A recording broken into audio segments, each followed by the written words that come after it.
Friends அனைவருக்கும் வணக்கம். இது பாருங்கள், செடியெல்லாம் இந்த பூ புஞ்சுங்களும் எப்படி இருக்குது பாருங்கள். இது மாதிரி நல்லா வரணுன்னா இது பாருங்கள், இதிலே இந்த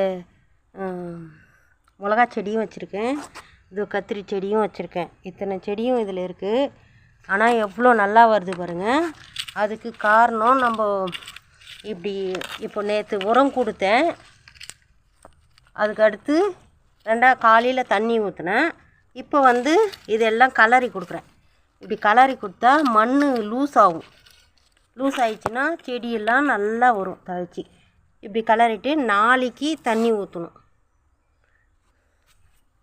எல்லா செடிங்களுக்கும் இது மாதிரி பண்ணுங்கள். இது கத்திரி செடி பிஞ்சு விடுது. இது இந்த மாதிரி எல்லா செடியும் கலக்கி கொடுக்கணும், கலரி விடணும். பாருங்கள், இப்படி கலரி விட்டோம்னா தான் இது பாருங்கள், இது கலரி விடுங்க. எல்லா செடியும் உரம் போட்டதுமே இப்படி கலரி விடணும்.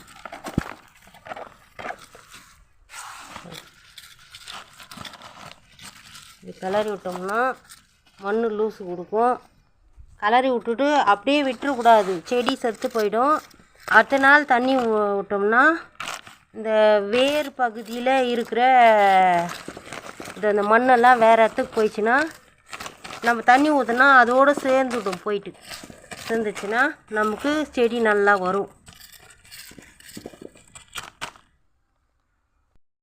அதே மாதிரி தான் இந்த செடியும் வச்சுருக்கேன்.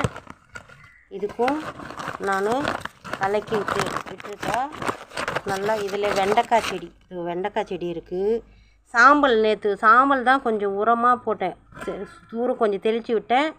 இது மேலேயும் சாம்பல் தெளித்து விட்டேன். இது இருக்குது பாருங்கள், சாம்பல் எல்லாம் நல்லா தலைன்னு வருது. நீங்கள் சாம்பல் தெளிங்க.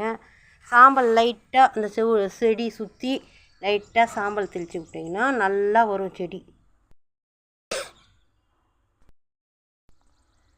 இது பாருங்கள், இந்த செடிக்கும் நல்ல பாருங்கள் பூ விட்டுச்சு கத்திரிக்காய். இதுக்கு மூடாக்கு பண்ணணும். இந்த மாதிரி தேங்காய் இதுவெல்லாம் வேஸ்ட் பண்ணாமல் நோண்டு இருந்தோம். இதில் எடுத்து போட்டு விட்ருங்க. இதையும் கலரி விட்டு இதை போட்டிருக்கோம் பாருங்கள். தண்ணி இதையும் கலரி விட்டுட்டேன். தண்ணி ஊற்றிட்டா சரியாக போகுது.